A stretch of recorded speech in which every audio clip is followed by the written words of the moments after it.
국회행정학 진행하는 여러분의 영비 최영희입니다. 오늘 국회직 8급 5번부터 8번까지 문제 풀어볼 건데요. 5번이나 6번은 여러분이 되게 힘들어하시는 법령 문제들이죠. 사실 외운다고 생각하지 마시고요. 그냥 이런 문제가 나왔을 때 내가 어떻게 대처할 수 있지? 그리고 모르는 내용이 있었다라면 그걸 알아가는 것 정도 외우는 건 시험 딱 3주 남겨놓고 해도 상관없고요. 여러분들 지금 여기 있는 내용들까지 포함해서 제가 마지막에 암기특강 또 할 겁니다. 그 암기특강에서 찍어드릴 테니까 걱정하지 마시고 그냥 저를 잘 따라와 주시면 됩니다. 국회직 8급이 좀 법령 문제가 까다로운 편이어서 많은 수험생들이 힘들어하는데 얘를 풀어야 되겠다고 생각하지 마시고 얘를 내가 이용해야 되겠다 생각하시면 좀 더 공부하시기 수월할 거예요. 자, 일단 5번. 특수경력직 공무원입니다. 일단 공무원은 경력직과 특수경력직을 구분하죠. 경력직은 다시 일반직과 특정직, 특수경력직은 정무직과 별정직 이렇게 구분되는 건 알고 계실 거고요. 그래서 특수경력직 공무원, 국회 사무총장은요 정말 장관급입니다. 정무직 공무원이에요. 헌법재판소의 헌법재판소 사무차장도 마찬가지입니다. 그래서 국회 사무총장, 헌법재판소 사무총장 정무직이고요. 그다음 이번에 서울특별시 행정 2 부시장. 서울특별시의 부시장이 셋이 있습니다. 원래 부시장이라고 얘기를 한다면 일반직 공무원, 네, 국가직 공무원이나 혹은 지방직 공무원의 일반직 공무원으로 보는데요. 고위공무원도 아니죠. 국가직의 경우는. 근데 이 서울특별시의 경우는 예외적으로 서울특별시에 대한 행정특례로 부시장 역시 정무직 공무원입니다. 그래서 여긴 정무직이 된다. 라고 보시면 되고요. 자, 그 다음 고위공직자범죄수사처, 공수처죠. 공수처의 차장입니다. 여기는 보통 검사들이 많이 해요.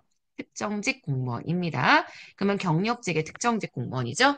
그리고 국회 수석전문위원은 우리가 되게 많이 공부했던 부분이잖아요. 국회 전문위원들은 본래 일반직 공무원들이지만 국회 수석전문위원, 그다음 지방의회의 전문위원은 제가 별정직 공무원이라고 되게 많이 얘기했던 거 기억하시죠?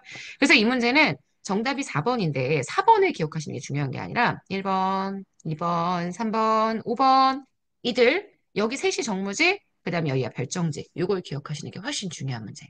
오케이? 자, 5번의 정답은 4번이고요. 자, 6번 지방자치법 관련된 문제로 들어가도록 하겠습니다. 자, 지방자치법에 대한 설명으로 옳지 않은 것. 지방의회 의장의 지방의회 소속 사무직원 임용권. 네, 지방의회 의장이 지방 공무원들 중에서도 의회 소속 공무원에 대한 임용권 가지고 있죠? 맞습니다. 자, 지방의회 의원 정수의 3분의 2 범위 내에서 정책 지원 전문 인력 충원. 이건 제가 여러 번 말씀드렸지만 3분의 2가 아니라 2분의 1 범위입니다. 그래서 2번이 틀린 선택. 3번. 주민투표를 통해 지방의회 집행기관 구성 형태를 변경할 수 있습니다. 맞죠?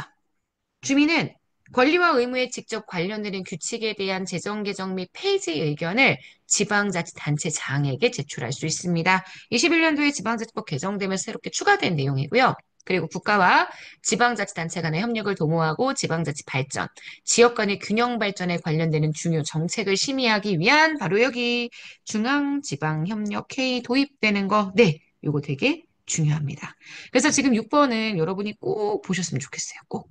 지금 6번에 나와 있는 내용들이 저희 일반 행정지 기출 문제에도 자주 언급되는 내용들이기 때문에 지방자치법 개정과 더불어서 변화된 부분들에 대한 문제들입니다. 그래서 지방자치법 개정되면서 어떤 부분들이 내용이 추가되는지 한번 정리하시면서 꼭 한번 훑어보셨으면 좋겠다 싶은 문제입니다. 6번 꼭 기억해 주세요. 자, 7번 들어가도록 하겠습니다. 7번은 조금 쉬운 문제죠. 우리 많이 봤었던 동기 이론 관련된 문제고요. 자, 기억. 다음과의 글의 기억과 니은에 해당하는 이론. 기억 이론은 인간이 행위를 하게 만드는 욕구를 확인하고 이를 설명하는 데 그 초점이 집중되어 왔대요. 우리가 이야기하는 내용 이론입니다. 그러나 인간의 행위에 관한 동기는 욕구만으로 설명할 수 없고 욕구가 충족되는 과정에 대한 설명이 수반되어야 한다. 이렇게 표현을 하고 있죠. 그러면 여러분 지금 보시는 기억 이론은 내용 이론에 대한 설명이고 지금 보시는 요거는 그 내용 이론에 대한 비판. 그래서 니은 이론은 동기를 부여하는 요소들을 규명하고 그 동기를 부여하는 변수 상호 간의 관계를 설명한다. 동기를 부여하는 요소라고 이야기하니까 이게 마치 내용이라고 착각하시는 분들이 있는데요. 지금 문제가 분명히 이렇게 설명했어요. 욕구가 충족되는 과정에 대한 설명이 필요해야 되고 어떤 것들이 동기를 부여하는 과정에서 발생하는 요소인지 그 동기를 부여하는 여러 가지 변수들의 관계를 설명하고 있다. 이렇게 얘기하고 있죠. 지금 보시면 이게 과정 이론인데 아시겠지만 과정 이론 대표적인 게 애덤스 그다음 블룸이잖아요. 그죠? 이 애덤스도 공정성 이론이라고 이야기를 해서 투입 대비 산출이라는 요소들을 우리가 어떻게 비교하고 있는지, 준거인가 이런 내용들을 어떻게 비교하고 있는지, 블룸도 마찬가지예요. VIE 세 가지의 요소를 곱했을 때 그때 동기부여의 강도를 설명한다고 얘기를 하죠. 이게 구체적인 욕구의 내용을 설명하는 개념이 아니라 노력이 실제 결과로 나타날 수 있는지, 그 결과가 보상으로 나타날 수 있는지에 대한 그런 여러 가지 요소들, 그 요소들의 변수 상호 관계를 설명한다. 이렇게 설명할 수 있거든요. 그래서 이 문제는 사실 그렇게 어려운 문제는 아닌데 여러분들이 지금 보시는 요 내용, 여기서 얘기하는 이 니은 이름에 대한 이 설명, 요 설명의 내용을 확실하게 정리하고 가시기가 조금 까다롭지 않았었나라는 생각이 듭니다. 요건 현재 과정 이론에 대한 내용을 설명하고 있다라는 거 기억해 주시고 그래서 아시겠지만 맥클리랜드의 성취 동기 이론 아시겠지만 내용 이론입니다. 로크 과정 이론이고요. 블룸 과정 이론이고요. 허츠버그 내용 이론입니다. 애덤스 과정 이론이죠. 자, 여기 있는 블룸 다시 과정 이론. 포토와 롤러의 업적 만족 이론은 일단 과정 이론으로 분류할게요. 내용 이론이라는 내용도 있지만 실제 기출문제에서 과정으로 분류했기 때문에 우린 과정으로 갑니다. 애덤스의 공정성 이론, 과정 이론, 엘더퍼나 맥클리랜드의 이론들은 내용 이론으로 분류가 되기 때문에 지금 여기에 내용 충족하는 것은 정답 1번 되는 것 보실 수 있습니다. 7번의 저 두 번째 여기 나와 있는 선지는 꼭 한번 여러분들이 제대로 읽어주시면 좋을 것 같아요. 자, 8번 들어갑시다. 정책 분석에 대한 설명으로 옳지 않은 것, 정책 분석 전체에 대한 내용들을 다 한꺼번에 물어보고 있는 문제고요. 옳지 않은 걸 골라주래요. 자, 일단 기억. 정책 문제를 명확하게 인식해야지만 바람직한 정책 목표와 대안 분석이 가능하죠. 네, 당연히 맞는 선지입니다. 비용 효과 분석은 비용 편익 분석과 다릅니다.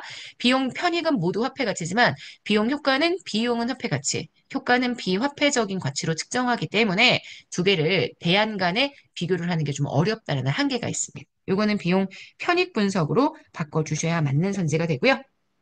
3번입니다. 정책의 대상이 되는 문제를 잘못 정의했을 때 발생하는 오류는 바로 3종 오류입니다. 2종 오류는 틀린 걸 맞다고 얘기하는 오류. 이종 오류가 맞는 걸 틀리다라고 얘기하는 오류. 영희가 제일 싫어하는 오류가 이종 오류고요. 그 다음 그거의 반대가 1종. 그리고 문제를 애초부터 잘못 진단하는 게 3종. 제가 말실수하지 않았죠? 가끔 하다 보니까 말실수를 할 때가 있더라고요. 현장에서 말실수를 하면 수강생들이 바로 피드백을 해주시는데, 네, 이렇게 온라인 촬영할 때는 제가 또 넋 놓고 있다가, 넋을 놓지는 않지만, 어쨌든 가끔 말실수 합니다.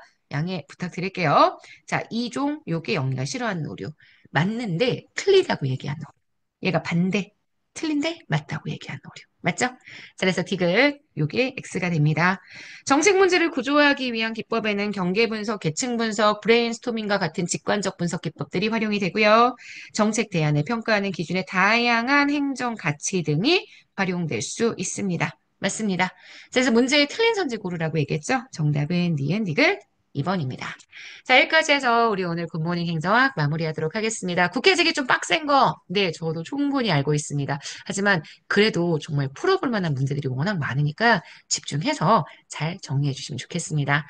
자, 여기까지 해서 우리 오늘 굿모닝 행정학 끝낼게요. 여러분, 오늘 하루 진짜 여러분 거고요. 내일 아침에 만납시다. 여러분, 안녕.